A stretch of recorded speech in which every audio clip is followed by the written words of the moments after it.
नमस्कार। और कई सारे बच्चों की समस्या होती है कि कंप्यूटर जैसे सब्जेक्ट की जब आप पढ़ाई करते हैं तो कई सारी चीज़ें समझ में नहीं आती हैं।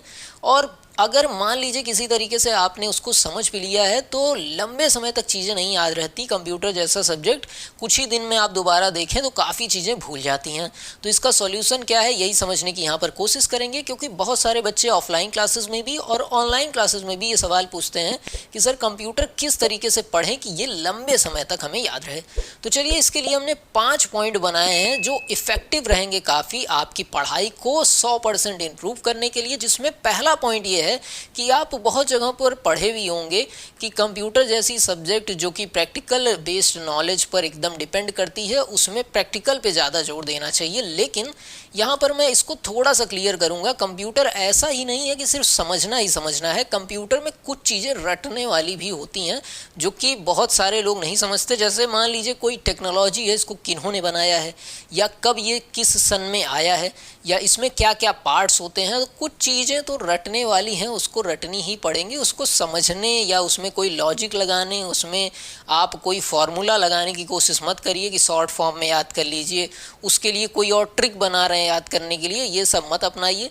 जो चीज़ें याद करने वाली हैं, जैसे मान लीजिए आपको जनरेशंस ऑफ कंप्यूटर जैसा टॉपिक पढ़ना है, तो वो तो रटने वाली ही चीज़ है। उसमें क्या ही समझेंगे, मतलब क्या टेक्नोलॉजी थी, कैसे काम करती थी, ये तो समझना है। लेकिन कौन सी टेक्नोलॉजी किस में थी, इसके अलावा किस सन में आई थी, किन्होंने लाया था, ये सब जो सवाल हैं ये रटने वाले हैं।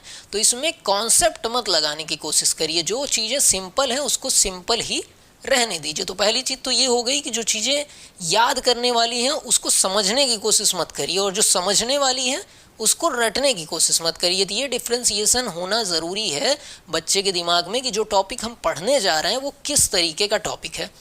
दूसरी चीज़ यहाँ पर पॉइंट मैंने रखा है कि जब भी आप कोई भी टॉपिक पढ़ने जा रहे हो, मान लीजिए किसी भी टॉपिक, मान लीजिए सीपीयू के बारे में पढ़ने जा रहे हैं, तो एक बार आपको कोशिश करनी चाहिए कि आप सीपीयू को अपनी आँख से देख लें।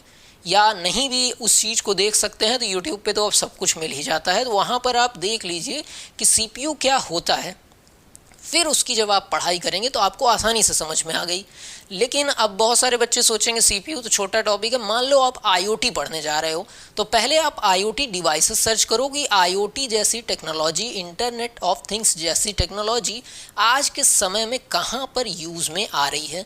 और जब ये चीज़ आप समझ जाओ तब आप जाकर उस डिवाइस को देखो, क्या डिवाइस है, किस तरीके से बनी है। फिर जब उस चीज़ की पढ़ाई आप करोगे तो आप कोरिलेट कर पाओगे। तो जब आप किसी चीज़ को प्रैक्टिकली देखे हुए होते हैं और उस चीज़ की पढ़ाई करते हैं तो दो फायदे होते हैं। पहली चीज़ तो आप समझ पाएंगे इससे क्या चीज़ हो रही है। दूसरी चीज़ एक इंटरेस्ट भी बनेगा कि जब इस पूरी चीज़ को हम पढ़ लेंगे तो हम क्या बनाने के काबिल हो जाएंगे। तो दूसरा ये तरीका हो सकता है कि जो भी चीज़ आप पढ़ रहे हो उसका प्रैक्टिकल यूज़ कहाँ पर है और वो किस तरीके से दिखता है, इसको ज़रूर से देख लीजिए पढ़ने से पहले। तीसरे पॉइंट की तरफ अगर बढ़ें तो यहाँ पर देखिए, तीसरा पॉइंट हमने क्या रखा है कि थ्योरेटिकल वाले पोर्शन को थोड़ा सा मजबूती से समझिए। बहुत सारे बच्चे क्या करते हैं, कोई भी टॉपिक है उसमें प्रैक्टिकल में कूद गया। लेकिन जैसे मान लो कोई बच्चा पाइथन पढ़ रहा है तो उसको पहले डेटा टाइप, पाइथन क्या होता है, कंपाइलर क्या है, इंटरप्रेटर क्या है, ये सारी चीज़ें पता होनी चाहिए जो थ्योरेटिकल बेस है। अब बच्चा पहले ही दिन से कोडिंग करने लगेगा, ये सारी चीज़ें नहीं पता होंगी तो कोडिंग तो कर लेगा लेकिन बाद में वो फंसेगा जब वो टिपिकल टाइप के क्वेश्चंस लगाएगा। तो थ्योरेटिकल वाले पोर्शन पे थोड़ा सा जोर देना है शुरुआती समय में। कोई भी चीज़, आप पाइथन पढ़ रहे हो, आप सीएसएस पढ़ रहे हो, आप एचटीएमएल पढ़ रहे हो, आप बेसिक कंप्यूटर पढ़ रहे हो, आप कुछ भी कंप्यूटर में पढ़ रहे हो, उस टॉपिक के थ्योरेटिकल पोर्शन को 2 से 3 दिन अच्छे से पढ़ लीजिए, तभी प्रैक्टिकल पोर्शन पे जंप करिए ताकि आप एक ब्रिज बना पाएँ चीज़ों के बीच में। चौथे पॉइंट की तरफ बढ़ें तो ये तो मेरा सबसे, समझ लीजिए, मेन पॉइंट है जिसको ध्यान से आपको समझना पड़ेगा कि कंप्यूटर में सारी चीज़ें एक दूसरे से जुड़ी हुई हैं। जब भी आप पहले कोई भी टॉपिक पढ़ें और उसके बाद दूसरा कोई टॉपिक पढ़ें तो इसमें डॉट्स कनेक्ट करने की कोशिश करिए कि पहला पॉइंट दूसरे पॉइंट से कैसे जुड़ा हुआ है। जैसे मान लीजिए कोई बच्चा पहले दिन गया, उसने पढ़ा व्हाट इज़ कंप्यूटर, दूसरे दिन उसने पढ़ा हार्डवेयर सॉफ्टवेयर क्या होता है, तीसरे दिन उसने पढ़ा इनपुट आउटपुट डिवाइस और क्या होती है, ये सारी चीज़ें उसने पढ़ा। तो अब इन तीनों दिन में किस तरीके का रिलेशन है, इसको जोड़ते हुए अगर आप चलेंगे तो आपको चीज़ें लंबे समय तक याद होंगी। ये समझ लीजिए सबसे बड़ी टिप है कि आप जितनी चीज़ें पढ़ते जा रहे हैं उसको पिछली क्लासेस से कनेक्ट करते चलिए, कि आप एक बार में दिमाग में अगर आंख बंद करें तो सारी चीज़ें लाइन बाय लाइन के सबसे ऊपर ये है, उससे निकल कर ये 2 चीज़ें बनी, उससे निकल कर ये 3 चीज़ें बनी। इसको एक ट्री की तरीके से दिमाग में बैठा लीजिए, ताकि कोई चीज़ पिक्चर के फॉर्म में जब दिमाग में स्टोर हो जाती है तो वो लंबे समय तक आपको याद रहेंगी। ये चीज़ समझ में आई कि डॉट्स को कनेक्ट करने की कोशिश करिए।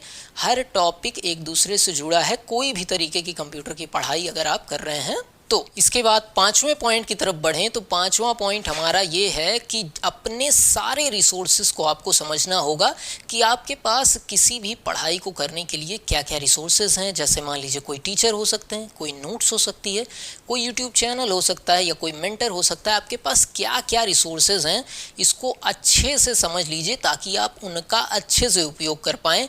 और ये भी समझिए कि बहुत सारे बच्चे क्या करते हैं, पढ़ाई शुरू नहीं की, उनको एक लैपटॉप चाहिए, एक सिस्टम चाहिए, 50,000 का सेटअप चाहिए। इस सब के चक्कर में मत पड़िए, न्यूनतम संसाधन के साथ पढ़ाई शुरू करिए।